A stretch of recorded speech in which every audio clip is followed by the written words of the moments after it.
Hinamak na manugang.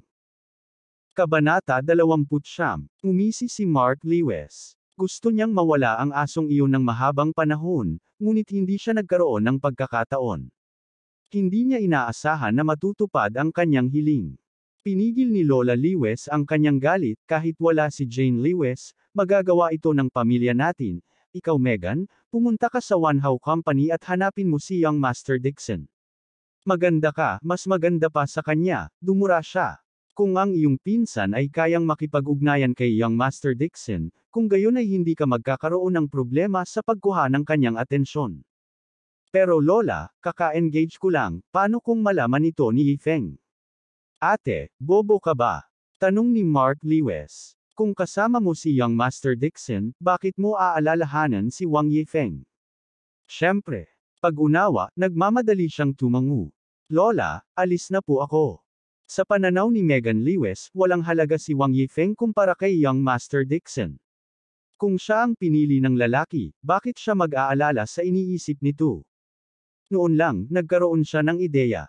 Sa sandaling matapos ang pulong, hindi na siya nag-aksaya ng oras habang nagmamadali siyang pumunta sa One How Company. Walang paraan na mawawala sa kanya ang pagkakataong ito ngayon. Pagdating niya, mabilis niyang ipinaliwanag kung sino siya at nakipagkita kay Secretary Lee. Kayong mga taga-Lewis family ay talagang hindi alam kung saan tatayo, sakmal ni Secretary Lee habang siya ay lumabas ng kanyang opisina. Bakit ka na naman nandito? Di ba sabi ko na tapos na ang cooperation? Mahirap ba talagang intindihin yun? Nagkunwaring mangmang si Megan Lewis habang humahagik-gik. We're not talking about any agreements here, dahan-dahan niyang sabi. Nandito ako para sa ibang tao. Sino hinahanap mo? Wala si President Wang. Tinanggihan niya. Maaari kang bumalik. Hindi ko hinahanap si President Wang. Hinahanap ko ang totoong boss dito si President Dixon. Tiningnan siya ni Secretary Lee pataas at pababa. Hindi rin siya nagtatrabaho sa kumpanya. Hindi ko pa siya nakikita dati. Si Presidente Wang ay maaaring magkaroon ng kanyang impormasyon sa pakikipag-ugnayan. Ako ang kanyang hipag, patuloy niya.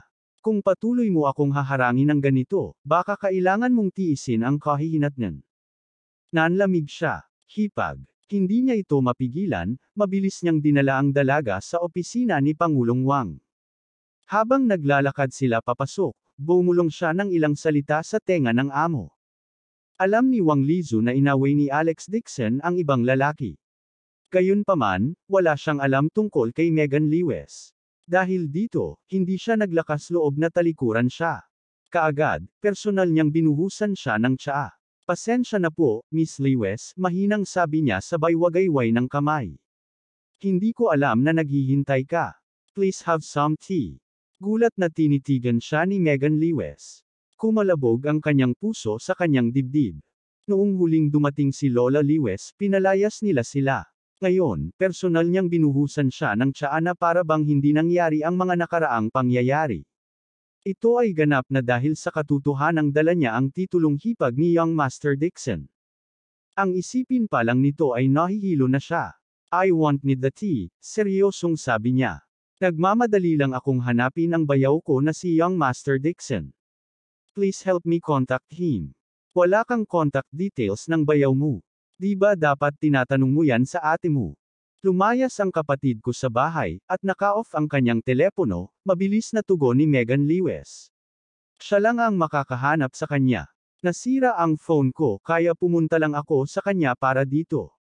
Tingnan mo, tutulungan mo ba ako o hindi? Hindi siya pinaniwalaan ni Wang Lizu.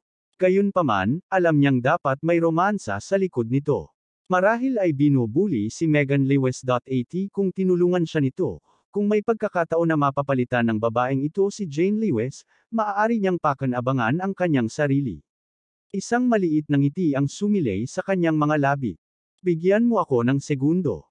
Walang ibang salita, dinial niya ang numero ni Alex Dixon.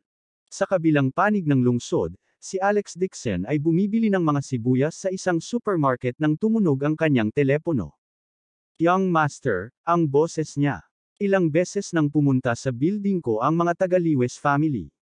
Gusto mong makausap. Hindi ko sila pupuntahan. Hindi man lang niya iniisip. Ganoon ba siya kadaling makilala? Nag-alinlangan si Wang Lisu. Yung hipag mo ang dumating. Gusto ka daw makitang mag-isa. Aking hipag. Napakunot noo si Alex Dixon kumurap sa gulat. Nahulaan kaya ni Megan Lewis ang kanyang pagkakakilanlan. Kung alam niya ang tunay na pagkakakilanlan Enko, kailangan naming magkita. Kahit papano, hindi ako makakapayag na sabihin agad nito sa asawa ko. May kailangan pa siyang gawin. Gusto mo ba siyang makita? Nagkaroon ng ilang segundong katahimikan bago siya tumango. Let's set an appointment, magkita kami sa South Gate of Socorro Park ng alas 7:30. Okay ba yan? Kung ang Lewis family ay itatago ang kanyang pagkakakilanlan at sisiguraduhin na hindi nila papahirapan ang mga bagay para kay Jane Lewis sa hinaharap, kung gayon maaari niyang pabayaan ang mga bagay na ito. Sapat na sa kanya ang anumang bagay na makapagpapasaya sa kanyang asawa. Sa kabilang panig ng lungsod, sa opisina ni Wang Lizu, nakangiti ang dalawa sa isa't isa.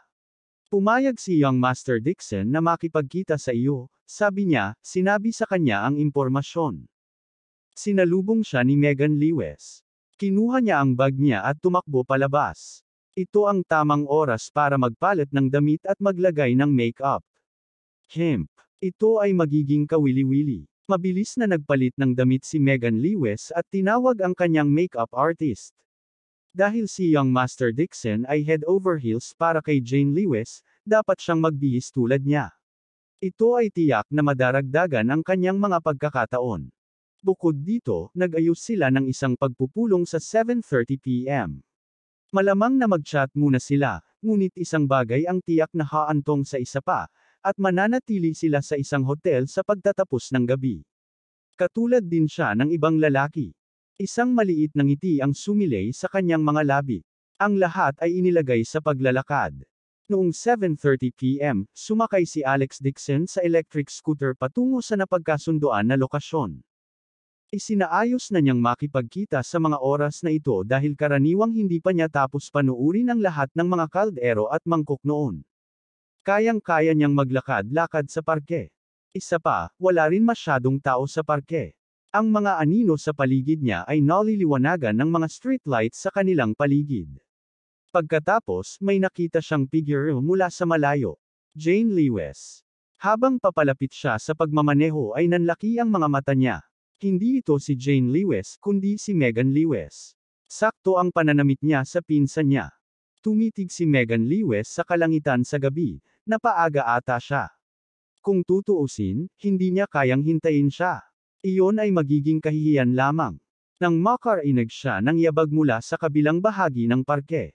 Natigilan si Megan Lewis, ngunit kahit noon pa man, hindi niya mapigilan ang pananabik sa kanyang puso. Sa wakas dumating na si Young Master Dixon. Abangan ang susunod na kabanata.